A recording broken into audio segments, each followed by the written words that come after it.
જય શ્રી કૃષ્ણ મિત્રો, બધા વિદ્યાર્થીઓ મજામાં છો ને? તબિયતનું પૂરતું ખ્યાલ રાખજો, હાથ સેનેટાઈઝ કરતા રહેવું. હવે મિત્રો, છેલ્લા લેક્ચરની અંદર આપણે વાત કરી હતી કે આપણે કોઈ પણ ધ્વનિ છે એના ગુણક એટલે કે પરાવર્તનનો ગુણક એવું એના ઉપયોગો જોઈ ગયા હતા, બરાબર ને? તો એના ઉપયોગો કઈ કઈ જગ્યાએ મિત્રો થાય છે એનું આખું લિસ્ટ જોયું હતું. સ્ટેથોસ્કોપ છે, હોર્ન છે, આ બધી વસ્તુ અલગ અલગ જે છે એ કેવી હોય તો કે એનો ખૂણાનો જે આકાર છે એ શંકુ આકારનો, સ્ટેથોસ્કોપ નહીં, બરાબર? એટલે એ બધી વસ્તુનું ધ્યાન રાખવાનું આપણે. ત્યારબાદ આપણે કેટલી રેન્જ સુધી કયા વિસ્તારનો ધ્વનિ છે એ સાંભળી શકે છે. કયા વિસ્તારનો વિચારો તો કે સાહેબ 20 હર્ટ્ઝ થી 20 કિલો હર્ટ્ઝ સુધી. ત્યારબાદ 5 વર્ષનું બાળક હોય 5 વર્ષ સુધી તો એ 25 કિલો હર્ટ્ઝ છે સાંભળી શકે છે, બરાબર ને? ત્યારબાદ 20 હર્ટ્ઝની નીચેનો જે શ્રાવ્ય ધ્વનિ છે એને આપણે કીધું હતું અવશ્રાવ્ય. કેવો કીધો તો મિત્રો? અવશ્રાવ્ય ધ્વનિ કીધો તો, બરાબર ને? ત્યારબાદ મિત્રો આપણે 20 કિલો હર્ટ્ઝની ઉપરનો જે ધ્વનિ છે એને કેવું કીધું હતું તો કે પરાધ્વનિ અથવા તો પરાશ્રાવ્ય ધ્વનિ કીધો હતો.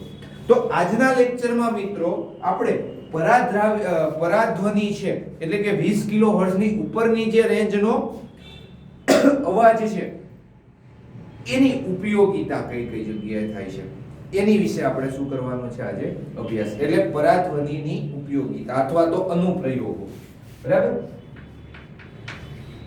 એકદમ ઈઝી છે. પરાધ્વનિના અથવા શું કીધું છે? પરાધ્વનિની ઉપયોગિતા. ઓકે, વાંચો તોય આવડે એવું છે, સાવ સિમ્પલ છે. તો આપણે જોઈએ મિત્રો સ્ટેપ બાય સ્ટેપ, બરાબર? તો કે પરાધ્વનિ ઉચ્ચ આવૃત્તિ ધરાવતા તરંગો છે એટલે કે 20 કિલો હર્ટ્ઝની ઉપરના, બરાબર? ત્યારબાદ પરાધ્વનિ અવરોધોની હાજરીમાં પણ એક નિશ્ચિત પથ પર શું કરે છે? ગતિ કરે છે. આ એક ધ્યાન રાખવાનું છે. અવરોધોની હાજરીમાં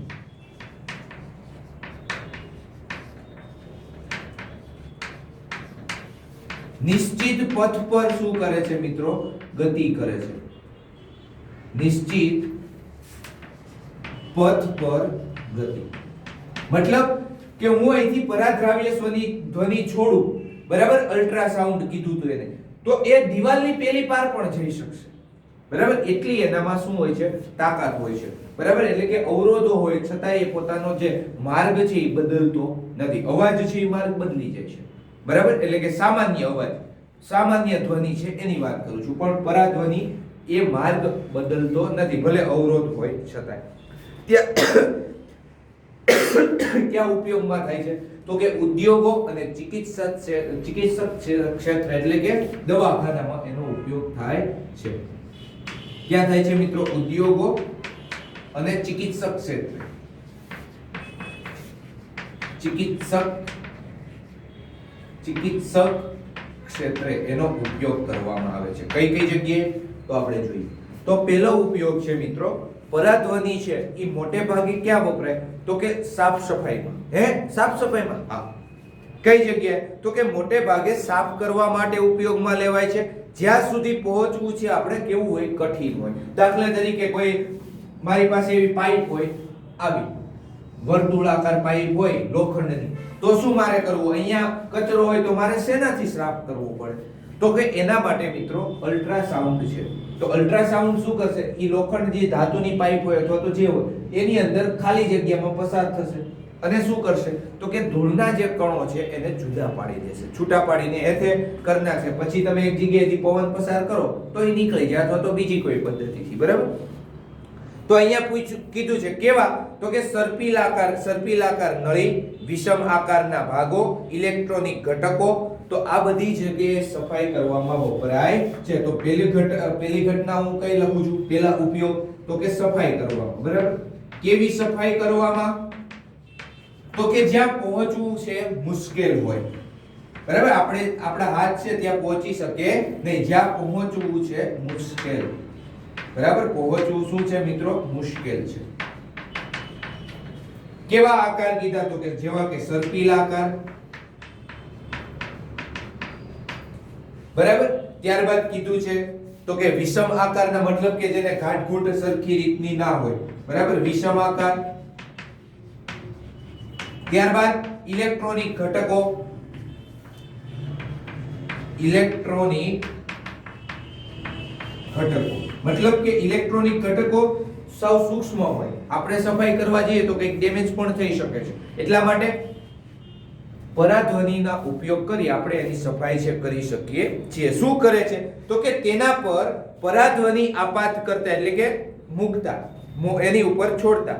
તો કે ઉચ્ચ આવૃત્તિને કારણે, વધારે એની આવૃત્તિ છે એને કારણે શું થાય છે તો કે ધૂળ, ચિકાસ તથા ગંદકીના કણો જુદા થઈ નીચે પડી જાય છે અને આ રીતે વસ્તુને શું કરવામાં આવે છે, સાફ કરવામાં આવે છે. તો પેલો ઉપયોગ તો કે સફાઈ કરવામાં. કઈ જગ્યાએ તો કે જ્યાં આપણે પહોંચવું છે મુશ્કેલ છે, જેવી કે સર્પિલ આકાર, બીજા વિષમ આકાર અથવા ઇલેક્ટ્રોનિક ઘટકો. એ શું કરે તો કે ધૂળના કણો, ચિકાસના કણો કે બીજા કોઈ પણ કણો હોય તો એને જુદા પાડી દે છે. આવી રીતે છે વસ્તુની સફાઈ થાય છે. ત્યારબાદ સેકન્ડ યુઝ છે એનો. બીજો યુઝ શું છે તો કે પરાધ્વનિનો ઉપયોગ છે ધાતુના બ્લોકમાં રહેલી તિરાડો તથા અન્ય ખામીઓ શોધવામાં કરી શકાય છે. ધાતુના બ્લોક અથવા અન્ય જગ્યાએ શું હોય મિત્રો, તિરાડો કે જે આપણે સામાન્ય રીતે જોઈ શકીએ નહીં, તિરાડોની ચકાસણી કરવા. તો એને લીધે શું થાય મિત્રો, તિરાડો પડે તો એને લીધે ઈ વસ્તુની ગુણવત્તા છે એ ઘટી જાય. દાખલા તરીકે હું કહું, એક આપણે બ્રિજ બનાવ્યો છે, ઓવરબ્રિજ કે કોઈ પણ બ્રિજ છે, તો એની વચ્ચે ક્યાંક તિરાડ પડી ગઈ છે, વચ્ચે મતલબ કે વચ્ચેના ભાગમાં, ઈંટોની આમ વચ્ચે, તો ત્યાં આપણે તો નથી જોઈ શકતા. તો ત્યાં શેની મદદથી જોઈ શકાય છે તો કે ધાતુના પરાશ્રાવ્ય ધ્વનિની મદદથી આપણે ઓળખાણ કરી શકીએ કે ક્યાં શું છે. કઈ રીતે તો જોઈએ તો કે ધાતુના બ્લોકને મોટા ભાગે મોટા મોટા ભવનો એટલે કે મોટી ઊંચી ઊંચી ઇમારતો હોય એની અંદર, ત્યારબાદ પુલો, મશીનો તથા વૈજ્ઞાનિક સાધનો બનાવવા માટે ઉપયોગમાં લેવાય છે. કોના બ્લોકને, ધાતુના બ્લોકને, બરાબર, એના માટે ઉપયોગમાં એ લેવાય છે. તો એમાં એવું કીધું છે તો કે ધાતુમાં બ્લોકમાં રહેલી તિરાડ કે છિદ્ર બહારથી દેખાતી નથી, કારણ કે બ્લોકની અંદર જે તિરાડ હોય ધાતુની અંદર તો એ આપણે જોઈ શકતા નથી.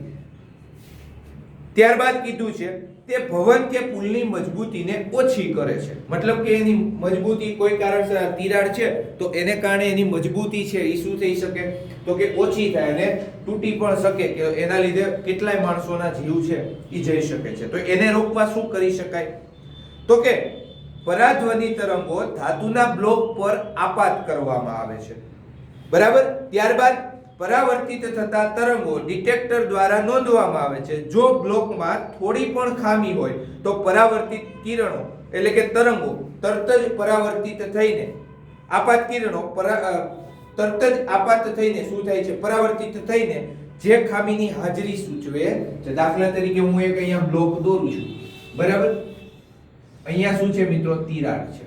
ત્યારબાદ અહીંયા શું રાખેલું છે, ડિટેક્ટર, બરાબર. હવે શું ડિટેક્ટર શું કાર્ય કરે હમણાં કહીએ. ત્યારબાદ અહીંયાથી હું પરાશ્રાવ્ય ધ્વનિ કોઈ મશીન દ્વારા છોડું છું તો શું થશે.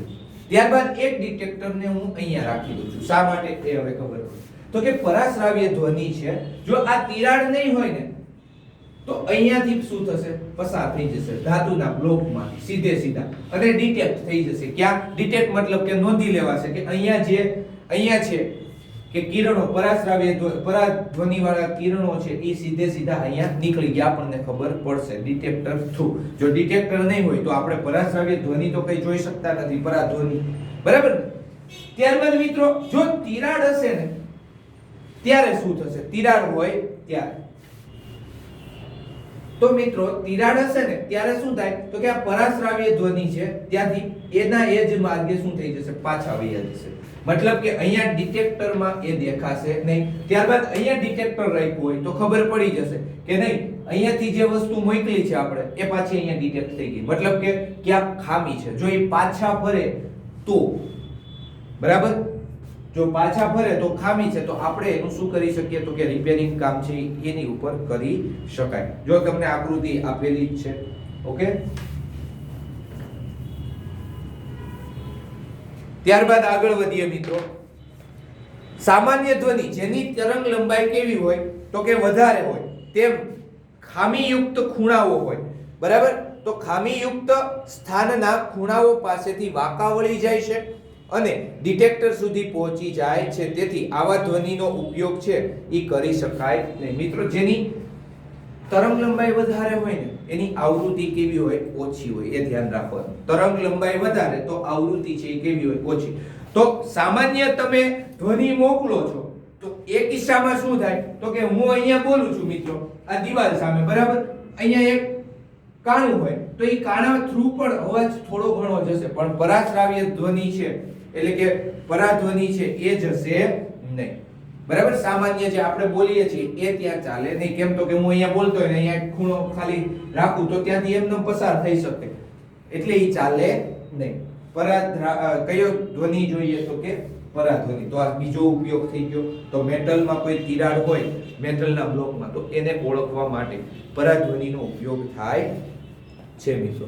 બરાબર, ત્યારબાદ જોઈએ આગળ આપણે તો કે પરાધ્વનિ તરંગોને હૃદયના જુદા જુદા ભાગો દ્વારા પરાવર્તિત કરાવી હૃદયનું પ્રતિબિંબ છે એ બનાવી શકાય છે. આ પદ્ધતિને શું કહે છે? ઇકોકાર્ડિયોગ્રામ એટલે કે ECG. બરાબર, એક માર્કમાં પ્રશ્ન પૂછાય ECG નું ફૂલ ફોર્મ આપો. ઇકોકાર્ડિયોગ્રામ શું અપાય છે? ECG, ઇકોકાર્ડિયોગ્રાફ, sorry ગ્રાફી. ઇકોકાર્ડિયોગ્રામ પણ કહી શકો ને ગ્રાફી પણ કહી શકો, પણ ગ્રુપ પ્રમાણે આપણે અહીંયા ઇકોકાર્ડિયોગ્રાફી એવું લખશું. બરાબર, જે મોટી મોટી હોસ્પિટલોમાં કે સામાન્ય હોસ્પિટલોમાં પણ રાખે છે. જ્યારે એટેક આવવાનો હોય, છાતી દુખે, છાતીમાં આ ભાગમાં દુખતું હોય ત્યારે તમારો ECG કરવામાં આવે અને ડોક્ટરને ખબર પડે કે તમારે એટેક આવવાની સંભાવના છે કે એટેક આવ્યો તો કે નહીં. તો એ કોના થ્રુ ખબર પડે છે? ECG through. ઇકોકાર્ડિયોગ્રાફી. બરાબર, આ નામ યાદ રાખવું, ઇકોકાર્ડિયોગ્રાફી. તો એ પણ કોની ઉપર વર્ક કરે છે મિત્રો? પરાધ્વનિની ઉપર. બરાબર, તો આ ત્રીજો ઉપયોગ થઈ ગયો. ત્યારબાદ ચોથો ઉપયોગ બહુ મસ્ત મજાનો, દવાખાનાનો જ છે એટલે કે ચિકિત્સક ક્ષેત્રે જ છે. બરાબર, બહુ મસ્ત છે. પરાધ્વનિ સમચૂચક એટલે કે એક એવું સ્કેનર છે, એક એવું યંત્ર છે કે જે પરાધ્વનિ તરંગોનો ઉપયોગ કરી માનવ શરીરના આંતરિક અંગોનું પ્રતિબિંબ પ્રાપ્ત કરવામાં મદદ કરે છે, એટલે કે કામે લાગે છે. બહુ મસ્ત મજાનો પોઈન્ટ, કારણ કે આપણે આપણા શરીરની અંદર નથી જોઈ શકતા મિત્રો. બરાબર, તો કે આપણી અંદર આંતરિક અંગોનું પ્રતિબિંબ બનાવવામાં શું કરે છે? કામ આવે છે. અથવા કોઈ રોગ થયો હોય તો પણ એ કામ લાગે છે. એટલે કે શરીરના આંતરિક અંગોનું પુષ્ટિકરણ અથવા તો અંગોનું પ્રતિબિંબ બનાવવામાં કોણ મદદ કરે છે? પરાશ્રાવ્ય ધ્વનિ અથવા તો પરાધ્વનિ પણ કહી શકાય છે. પ્રતિબિંબ બનાવવામાં ઉપયોગી છે.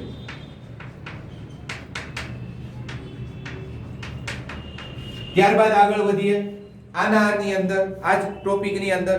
તો કે કેવા અંગો?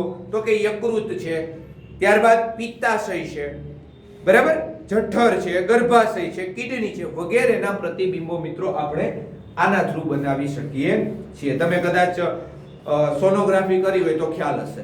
બરાબર, તો સોનોગ્રાફીમાં ડોક્ટર અહીંયા એક મશીન ફેરવે છે, એક હોય છે એ કિરણો મેળવતો હોય, કિરણો ફેંકતા હોય અને ત્યાંથી સામે એની એક સ્ક્રીન હોય, એની ઉપર બધું દેખાતું હોય. આપણને ના ખબર પડે પણ એને ખબર પડી જાય. બરાબર, તો એ શું બનાવે છે? તો કે પ્રતિબિંબ બને છે. આ યંત્ર દ્વારા શરીરની અસામાન્યતાઓ મતલબ કે બીમારીઓ, મતલબ કે આપણું શરીર સામાન્ય નથી, કંઈક પ્રોબ્લેમ છે. બરાબર, જેમ કે પિત્તાશય અથવા મૂત્રપિંડમાં પથરી. બરાબર, તો એના થ્રુ પણ આના થ્રુ ખબર પડે છે. કઈ ધ્વનિ હોય છે? પરાધ્વનિ. બરાબર, ત્યારબાદ જુદા જુદા અંગોમાં ગાંઠ એટલે કે ટ્યુમરની શોધ, કેન્સરની શોધ છે કે આપણને કેન્સર થયું છે કે નહીં, તો એ પણ આના થ્રુ ખબર પડી જાય છે. બરાબર, કઈ રીતે? તો કે આ ટેકનિકમાં પરાધ્વનિ તરંગો શરીરના કોષોમાંથી શું થાય છે મિત્રો? પસાર થાય છે. હવે ક્યાંક ઘનતામાં ડિફરન્ટ આવે, બરાબર, કોષોની ઘનતામાં ફેરફાર થાય તો ત્યાંથી એ કિરણો પાછા શું થઈ જાય, પરાવર્તિત થઈ જાય છે અને આપણને ખબર પડે છે કે આપણા શરીરની અંદર કોઈક બીમારી છે એ હાજર છે. બરાબર. ત્યારબાદ મિત્રો તો કે આ તરંગોને વિદ્યુત સંકેતોમાં સ્થાનાંતરિત કરવામાં આવે છે, જેનાથી અંગનું શું મળે છે, પ્રતિબિંબ. તો સામેની સ્ક્રીન ઉપર એના થ્રુ જ આવે છે. શેના? તો કે વિદ્યુત સંકેતમાં એને સ્થાનાંતરિત કરવામાં આવે છે, એટલે કે વિદ્યુતની અંદર ફેરવવામાં આવે છે, એટલે કે વીજળી ના ઉત્પન્ન થાય. બરાબર. પણ એ રીતની એક ઉર્જામાં રૂપાંતરણ થાય છે અને આપણને શું દેખાય છે, સ્ક્રીન ઉપર એ આપણા શરીર વિશે વાત થાય છે એ દેખાય છે. એક્સરે અહીંયા અલગ છે, એક્સરે ની વાત નથી. એક્સરે આની અંદર આવતા નથી. એક પ્રકારે ગણવા હોય તો ગણી શકાય, કારણ કે એની જે વેવલેન્થ છે ને એ પણ બહુ ઓછી છે, એની ફ્રીક્વન્સી ઓછી છે, વધારે છે, હાઈ ફ્રીક્વન્સી છે, એ પણ ગણવા હોય તો ગણી શકો, એમાં કઈ વાંધો નથી. કોણ? એક્સરે. પણ આની જેટલા બહુ પાવરફુલ ના ગણી શકાય. આ પ્રતિબિંબને મોનિટર પર દર્શાવાય છે, હમણાં કીધું એમ. ત્યારબાદ તો કે ફોટોગ્રાફી ફિલ્મ પર મુદ્રિત કરી શકાય છે. ફોટોગ્રાફી ફિલ્મ એટલે કઈ? બોલો. એક્સરે. એક્સરે વાળી કીધી ને એની વાત છે. બરાબર. આમ અથવા બીજું શું કીધું છે, આ ટેકનિકને અલ્ટ્રાસોનોગ્રાફી કહે છે. અલ્ટ્રાસોનિક સોનોગ્રાફીનો ઉપયોગ ગર્ભાવસ્થામાં ભ્રૂણની ચકાસણી તથા જન્મજાત દોષ કે તેના વિકાસમાં રહેલી અનિયમિતતાઓની જાણકારી મેળવવામાં કરી શકાય છે. દાખલા તરીકે બીજી જગ્યાએ પણ સોનોગ્રાફીના ઉપયોગો થાય છે. અત્યારે તો અવૈધ આનો ઉપયોગ બાળકની અંદર, પહેલાના સમયમાં શું હતું તો કે અલ્ટ્રાસોનિક જે મશીન છે, એટલે કે સોનોગ્રાફી થ્રુ આપણને ખબર પડી જતી કે પેટની અંદર બાળક છે એ કેવું છે, એટલે કે ચાઇલ્ડ છે, સોરી બોય છે કે ગર્લ્સ છે. બરાબર. હવે પહેલાના જમાનામાં ખબર છે દીકરી સાપનો ભારો ગણાતી, એટલે શું થતું તો કે જો ખબર પડી જાય પેટની અંદર કે દીકરી છે એટલે ગર્ભપાત કરાવી નાખતા, એટલે કે ત્યાં ને ત્યાં જે બાળકને મારી નાખતા, એટલે ગર્લ્સને મારી નાખતા. આને અટકાવવા માટે સરકારે પગલાં લીધા અને કહી દીધું કે સોનોગ્રાફી થ્રુ બાળકનું જે પરીક્ષણ છે એ કરવું અવૈધ છે, માન્ય નથી. સરકાર જો પકડે તો ડોક્ટર અને તમને બંનેને શું થઈ શકે છે, દંડ થઈ શકે છે. આવું તમે હોસ્પિટલ જ્યાં સોનોગ્રાફી કરાવતા હશો ત્યાં ખબર હશે. ત્યારબાદ કઈક બાળકની અંદર જ, પેટની અંદર જ કઈક બીમારી હોય તો પણ આની થ્રુ ખબર પડી જાય છે. ત્યારબાદ પથરી હોય તો પણ આપણને કિડની સોનોગ્રાફી કરીએ છીએ ત્યારે કિડનીની ઉપર જ જોજો ફેરવે છે બધી વસ્તુ, સોરી એ મશીન, તો એને લીધે શું ખબર પડશે કે પથરી છે કે નહીં, અથવા તો કિડની છે એની અંદર સોજો આવેલો છે, અથવા બીજા કોઈ અંગ ઉપર સોજો આવેલો છે કે નહીં, એની ખબર છે. કોના થ્રુ પડે છે તો કે અલ્ટ્રાસોનિક, એટલે કે પરાધ્વનિની ઉપયોગને લીધે ખબર પડે છે મિત્રો. બરાબર. પરાધ્વનિને મૂત્રપિંડમાં રહેલી પથરીને બારીક રીતે તોડવામાં પણ પરાધ્વનિ છે એ મદદ કરે છે. એટલે કે એનો મોટી પથરી હોય તો આના થ્રુ શું થાય તો કે એને ખંડિત કરી નાખવામાં આવે, પછી એ મૂત્ર માર્ગેથી બહાર નીકળી જાય, પેશાબ મારફતે. બરાબર મિત્રો. તો અહીંયા થઈ ગયા પરાધ્વનિના ઉપયોગિતા. પણ હજી એક ઉપયોગિતા બાકી છે. કઈ છે તો કે એ છે સોનાર. તો આ સોનાર છે એ એનું નામ કઈ રીતે પડ્યું, એનો ઉપયોગ શું છે, તો એ આપણે જોવાનું છે. બરાબર. અને એક સારો એવો પ્રશ્ન 3 થી 4 માર્ક્સની અંદર પૂછી શકાય છે, આકૃતિ સહિત સમજાવવાનું આવે છે. બરાબર. આ સોનાર છે એ ટેકનિક ક્યાંથી આવી એની વિશે પણ આપણે છેલ્લે ચર્ચા કરવાની છે. બરાબર. સોનાર નામ શું છે એનું, સોનાર. તો સોનારનો મતલબ આ નામ ક્યાંથી આવ્યું મિત્રો, તો આ બીજું કઈ નથી, એક લાંબુ નામ છે એનું ટૂંકું નામ દર્શાવ્યું છે. શું છે લાંબુ નામ? Sound navigation and ranging. બરાબર. શું છે ફૂલ ફોર્મ આનું? સાઉન્ડ નેવિગેશન એન્ડ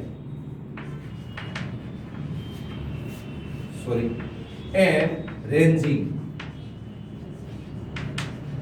તો જુઓ, પેલા આનો એસો લીધો, આનો એન લીધો, આનો એ લીધો ને આનો આ લીધો, એટલે નામ બન્યું સોનાર. તો આ સોનાર છે ક્યાં ઉપયોગમાં લેવાય છે?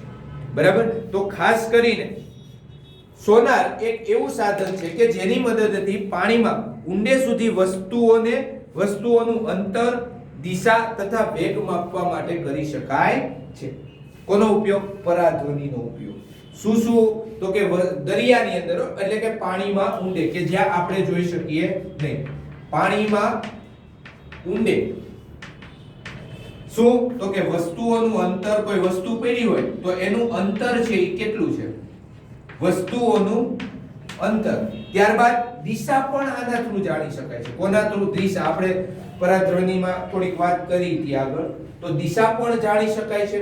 ત્યારબાદ વેગ માપવા માટે પણ કોઈ વસ્તુ કેટલા વેગથી આગળ વધે છે, દાખલા તરીકે કોઈ મોટી માછલી હોય તો એ કેટલા વેગથી આગળ વધે છે એ પણ આના થ્રુ ખબર પડી જાય છે. બરાબર? અથવા તો કોઈ બીજા, સામાન્ય રીતે તમે જુઓ, પાણીની અંદર નહીં પણ બહારની વાત કરું છું, રસ્તા ઉપર તમે બધા, આપણે તો અહીંયા નહીં જોયું હોય પણ પેલી ગન જોઈ હશે હોલીવુડ ફિલ્મમાં, ખાસ કરીને કોઈ વાહન જતું હોય તો ત્યાં આમ ગન રાખેલી હોય, સ્પીડ વધારે હોય, ઓવર સ્પીડ હોય તો સીધી પાછળ પોલીસની ગાડી એની પાછળ દોડે છે.